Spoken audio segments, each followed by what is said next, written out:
parents paid for my sister's vacation with the money I gave them to pay for her education. She needs luxury rest, Mom said. Next day, my phone exploded with 24 missed calls. I always knew that my parents favored Rachel. I just never thought they'd steal from me and then laugh about it. Growing up, Rachel was the little princess. She could do no wrong. She was the kind of kid who would throw tantrums in stores until my parents bought her whatever she wanted. If I even thought about complaining, I'd get a lecture about being the older, more responsible one. This dynamic never changed, even as we grew up. Rachel dropped out of college, worked a few odd jobs, quit all of them, and spent most of her time traveling, shopping, or pursuing expensive hobbies that she never stuck with. My parents supported her through it all. Meanwhile, I worked my ass off, saved every penny, and never once asked them for help. Then, a few months ago, Rachel made a big announcement. She was going back to school. Some certification program. My parents acted like she had just solved world hunger. My mom called me that night, practically vibrating with excitement. Eric, this is such a big step for her. She finally knows what she wants to do. You should help her. It's for her future. I hesitated. I had been saving for a down payment on a house, and I wasn't exactly flush with cash. But my mother was relentless. She went on and on about how this was the first time Rachel was taking life seriously and how, as her older brother, I should want to support her. My father threw in his usual line. Come on, Eric, it's not like you ever need anything from us. And that part was true. I had never depended on them for anything. I had built my life from the ground up. Meanwhile, they had spent thousands bailing Rachel out of bad decisions for years. Still, I wanted to believe that maybe this time would be different. That maybe she would actually turn things around. So I wired the money, several $1,000s, directly to my parents, trusting them to use it for her tuition. I even felt good about it. Like I was doing something important. Then last week, I was scrolling through Instagram and my heart almost stopped. Rachel was on vacation in the Maldives. Not just any vacation. A full-on luxury trip. Overwater villa, private infinity pool, white sand beaches, and champagne in hand. Her boyfriend was there, too, grinning into the camera as she leaned into him. The caption? Living my best life. I stared at the screen, my brain searching for a logical explanation. Maybe she had extra money. Maybe her boyfriend paid for it. Maybe. I called my mom. As soon as she picked up, I asked her where my money had gone.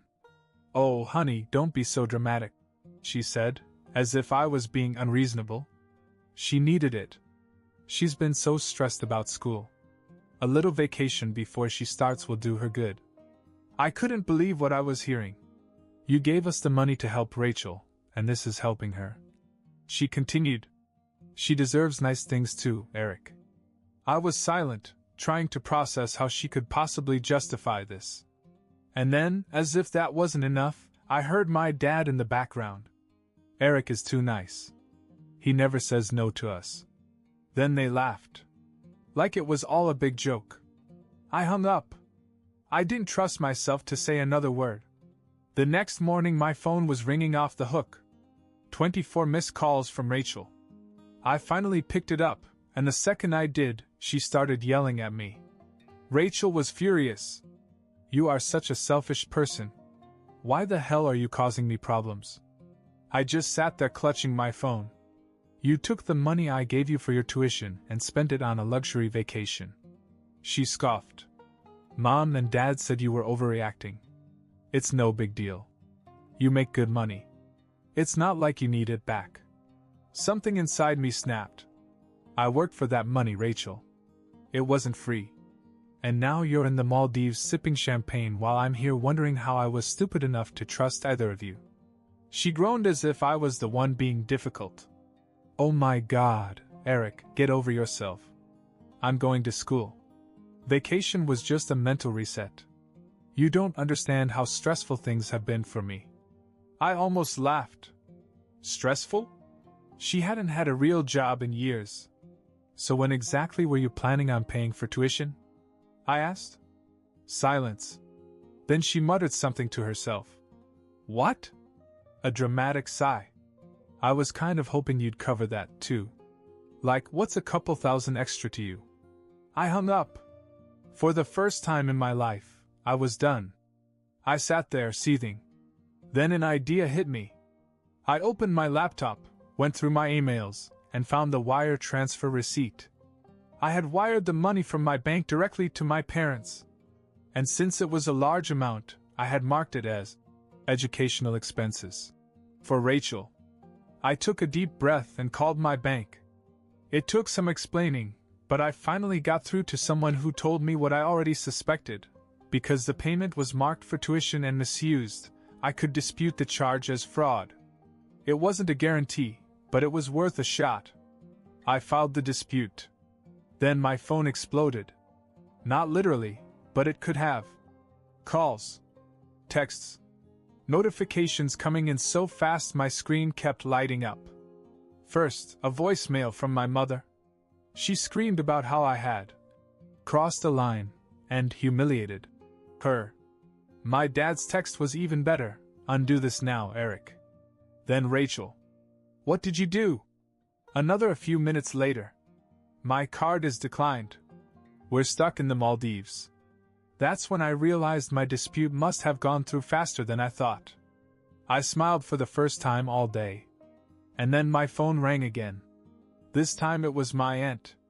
We weren't that close, so I was surprised to see her name on the screen. When I answered, she didn't even say hello. Eric, what the hell is going on? Your mom is freaking out on the family group chat. I frowned. Wait, how do you know about that? She sighed. Because your mom was bragging about it this morning. She was telling everyone how she tricked you into paying for Rachel's dream vacation, and how you'd never stand up to her. I felt my blood pressure rise. Uncle Dave called her a thief. Grandma said she was disgusted. Now half the family is fighting and your mom is playing the victim. My phone vibrated again. Another call from my mom. I let it go to voicemail. Rachel's text came next. Fix this now. I can't even pay for our flight home. I sat back, exhaled, and smiled. Not my problem. I let Rachel's text sit there, unread. I didn't fix anything. I expected the chaos to die down after a few hours. Maybe a few more angry texts, a guilty voicemail, and then silence. I was wrong. Because the next morning, I woke up to a message from my bank. My dispute had been approved. Every cent I had wired to my parents was back in my account. I sat up and blinked at my phone when it buzzed again. Rachel calling. I rejected it. Another notification. 15 missed calls from Mom. Then my doorbell rang. I froze. I wasn't expecting anyone. And knowing my family, I had a terrible feeling about who it might be. I checked my security camera app and almost choked. It was my dad. He was standing on my doorstep, arms crossed, looking pissed. My mom was behind him, pacing. I didn't open the door. A second later my phone rang again. Dad. I answered it, but before I could say anything he started. Open the damn door, Eric. Now. No. Silence. Then a sharp exhale. You've embarrassed this family enough. You're acting like a child. I laughed. You stole my money and spent it on Rachel's vacation. And now that I took it back, I'm the embarrassment? Mom's voice cut in. Eric, we had no choice. Rachel was devastated and needed a break. Do you know how stressful it is for her to feel like she's failing? She is failing. I shot back. Because the two of you never let her deal with her own problems. My father spoke through clenched teeth. We can't book Rachel on a flight home right now. She's stranded. She has no money. Do you have any idea how bad this looks? Not my problem. My mother gasped as if I had just slapped her. You're being cruel. That's not how a family treats each other. I smiled even though they couldn't see me. That's funny. I was thinking the same thing. Then I hung up. My parents stayed outside for another 20 minutes, knocking, ringing the doorbell, calling me nonstop. Finally they gave up. But I knew it wasn't over. I just wasn't expecting the next part. Later that evening, my phone buzzed with a message from an unknown number. I clicked it open. It was from Rachel's boyfriend. "Hey man. I know you're mad, but we're in a really bad situation. Our hotel is demanding payment, and they've confiscated our passports until we settle the bill. Can you just cover this and we'll figure it out later?" I stared at the message. They were stuck. Like really, legally stuck. The Maldives didn't mess around with unpaid hotel bills. A second message popped up. "Rachel is freaking out. Help us out just this once." I took a screenshot. Then I sent it to my parents with one sentence. "Figure it out." Then I blocked Rachel's number. And I slept like a baby that night. I thought that was the end of it. Rachel and her boyfriend were stuck in the Maldives, my parents were furious, and I finally had my money back. Then, 3 days later, Rachel came home. I don't know how they did it, whether my parents wired the money, begged a relative, or maxed out a credit card, but they managed to scrape together enough to pay the hotel bill and book her flight back. And of course, the second she landed, she started talking. I got a call from my cousin Jake, who was working at a bar downtown. "Dude, are you okay?" I frowned. "Yeah, why?" He let out a low whistle. "Rachel's been here for 2 hours, telling anyone who will listen that you screwed her over and left her stranded in a foreign country." I pinched the bridge of my nose. "Are you kidding me?" "Nope. She says you're jealous of her, that you only took the money back to punish her, and that mom and dad are devastated because you broke up the family." I laughed. I really laughed. The audacity. Then he hesitated. "Also, she told people that you stole from them." I froze. "What?" "Yes. She says the money was a gift and that you fraudulently took it back. Some guy she talked to even said she should take legal action." I felt my blood pressure rise. "She's lying." "I know," Jake said quickly. "But dude, she's really laying it on thick. Crying, talking about how you ruined her life. I just thought you should know." I hung up and immediately started checking my phone. Sure enough, Rachel had posted a long, dramatic story on Instagram about how she had been betrayed by her own brother, how she had been stranded in a foreign country, and how she had lost everything because of me. And then I saw it. A GoFundMe. Rachel had set up a fundraiser, claiming she was a victim of financial abuse and needed help getting back on her feet. She even had a sob story about how she was so close to finally starting school, but because of my cruelty, she was now struggling to afford basic necessities. And people donated. I saw names I recognized. Family members. Old friends. Even a few co-workers. She had already raised close to $3,000. I sat there staring at the screen, my hands shaking with rage.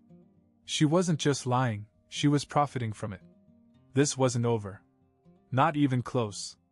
I wasn't going to let this go. Rachel had already stolen from me once, and now she was making money off a complete lie. Worst of all, people were actually buying it. I sent a group message to my parents and Rachel. We needed to talk. Rachel replied first, acting like she was the victim. My mom jumped in and said I'd already done enough damage. My dad just told me to let it go. That wasn't going to happen. I called Rachel directly. She ignored me, so I left her a message. "I saw your fundraiser. You need to take it down and give the money back. You stole from me, and now you're scamming other people. If you don't fix this, I will." She called back a few minutes later. "What the hell is wrong with you? I already lost everything because of you, and now you want me to be homeless too?" I almost laughed. "Rachel, you live with mom and dad. You're not homeless." She sighed dramatically. "Well, I don't have money for school anymore, do I? You ruined my chances." "No, you ruined your chances when you decided to spend my money on a vacation." "Oh my God, let it go. You already got your money back. Why do you care?" "Because now you're lying to people and taking their money." You're cheating family, friends, and strangers because you don't want to deal with the fact that you screwed up. Her voice went cold. And what exactly are you going to do about it? You'll see. I hung up and went to work. I took screenshots of her fundraiser, her posts, and every message she sent me. Then I reported the campaign for fraud, explaining exactly what had happened. After that, I sent messages to the people who had donated, starting with the family. Just a heads up, Rachel is lying. She stole thousands from me, spent it on a vacation, and when I took my money back, she made up this sob story to get money. I can prove it. The responses came quickly. Aunt Lisa was furious and said she had given a few $100s. Uncle Dave said he knew something was wrong and would get his money back. Jake, my cousin, told me that people at the bar were upset because Rachel was bragging about how much money she was making. Then Rachel texted me and freaked out. I checked the fundraiser. Donations were disappearing. People were withdrawing their money. Then I got a notification. The fundraiser had been shut down for violating the terms of service. She had officially lost everything. I sat back, knowing this wasn't over. But this time I was ready. I expected Rachel to lash out after the fundraiser was shut down, but I didn't expect what came next. At first it was just texts. A mixture of angry and pathetic. Rachel, I can't believe you did this to me. Rachel, you ruined my life for a few $1,000s. You're disgusting. Rachel, Mom and Dad said you'd regret it. I ignored them all. Then my mom called. I need you to fix this, she said as soon as I picked up the phone. Fix what? You humiliated your sister. You embarrassed this family. People are talking about it. Do you have any idea how hard this has been for us? I almost laughed. Hard for her? She stole from me and then cheated other people. That's on her. My mom huffed. She was desperate, Eric. And now she has nothing. She can't even go to school. She never went to school. Silence. I continued. She never enrolled, did she? She never even applied. More silence. Then my father spoke in the background. That doesn't matter. What matters is that you betrayed your family. I hung up. That should have been the end of it. But they weren't done. The next day, my boss called me into his office. I work in finance, and my job is very ethical. So when my manager sat me down with a serious look on his face, my stomach sank. Eric, I need to ask you something, he said. We've received some disturbing news about you. Someone has accused you of committing financial fraud. My heart stopped. What? He turned his screen around. There were anonymous emails claiming that I had stolen money from my own family and that I had a history of financial misconduct. They even attached screenshots, messages taken completely out of context to make it look like I had cheated on Rachel. It was obvious who was behind it. I took a deep breath and explained everything: how I had given Rachel money for school, how she had spent it on a vacation, how I had gotten my money back, and how she had tried to scam other people. My boss nodded slowly. That's what I thought. Your record is clean, and these accusations seemed off. But I had to check. I clenched my jaw. Do you know who sent them? He clicked a few things, then shook his head. They used a fake email. But Eric, this is serious. Whoever did this was trying to get you fired. I walked out of the office shaking with anger. I got in my car and called my parents. My mom picked up. Are you proud of yourself? I said. She sighed. Eric, what now? You and Rachel tried to get me fired. A pause. Then, that's ridiculous. Why would we do that? Because you're mad that I didn't roll over like I always do. She let out a fake laugh. Oh, come on. Do you really think we'd stoop that low? Yes, I said. And I can prove it. A bluff, but she didn't know it. She became silent. Then she said something that made my blood run cold. Well, maybe now you understand what it feels like to lose something important. I had never felt so much hatred for my own mother in my life. I hung up. They wanted a war? Fine. They were going to get one. I was done. For years I had put up with the favoritism, the guilt trips, the constant expectation that I would be the responsible one while Rachel got to do whatever she wanted. But this? Trying to get me fired? That was the last straw. I didn't just cut them off, I made sure they felt it. The first thing I did was call my bank. I wanted to make sure they knew that my parents had pulled something shady before. I put additional fraud alerts on my accounts. Then I took it a step further. Years ago, I had co-signed a car loan for Rachel. It was a big mistake, but at the time, my parents had begged me and sworn she'd be responsible. I had almost forgotten about it until now. I called the lender. I wanted my name taken off the loan. It turned out that Rachel had missed payments. Multiple times. If I removed myself, the bank could and would repossess the car. I gave the go-ahead. That night, Rachel showed up at my apartment. She banged on the door until I opened it. She looked wild, her hair a mess, tears streaming down her face. "You took my car," she sobbed. "No," I said. "You took your car. You just never paid for it." She wiped her face. "I don't even have a way to get to work now." I tilted my head. "You have a job?" She hesitated. That told me all I needed to know. Then she whispered, "Mom and Dad won't talk to me." I blinked. "What?" She sniffed. "After you shut down the fundraiser, after you took their money back, after you took my car, they turned on me. They said it was all my fault. That I never should have gotten them involved. That they can't afford to keep bailing me out." I crossed my arms. "They expect me to feel bad?" She didn't say anything. Then, finally, "I don't know what to do." For a split second, I saw the little sister I grew up with, the one before she learned she could manipulate our parents into doing everything for her. The one who used to follow me around as a kid, asking me a million questions.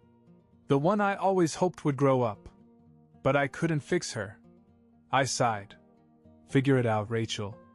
Like the rest of us." I slammed the door in her face. The next day, I locked them all out. My parents, Rachel, anyone who had taken their side. I told my work to ignore any emails they received from unknown accounts. I froze my credit. I didn't play their games anymore. And I never, not once, looked back.